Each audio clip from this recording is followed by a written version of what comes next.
What if Madara had become the first Hokage instead of Hashirama? Let's see how history changes.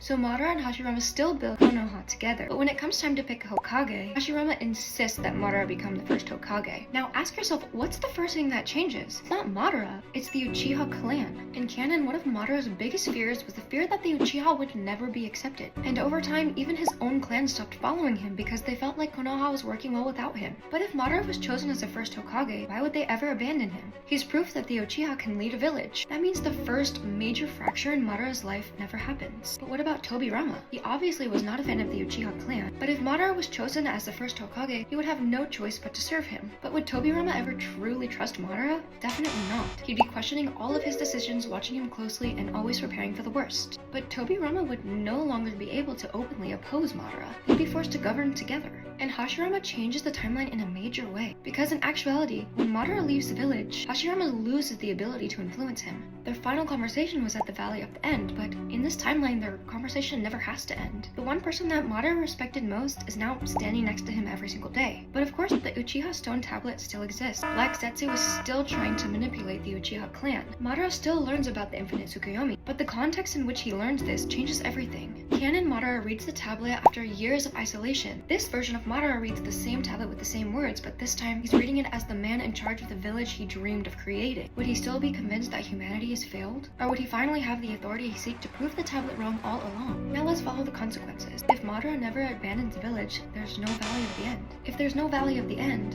Madara never has to survive using the Izanagi. And if Madara never disappears, he's able to rescue Obito. And without Obito, there's no masked man controlling the Nine Tails. Minato and Kushina could have survived. The Uchiha are never suspected. The massacre never happened. And without Obito to carry out Madara's plans, there's likely no Fourth Great Ninja War to begin in the first place. Would becoming Hokage actually be enough? Or would Tobirama's years of suspicion, along with Black Zetsu's plan of manipulation, eventually be enough to convince Madara that peace through leadership is impossible? And if that's true, at what point is Madara just completely beyond saving?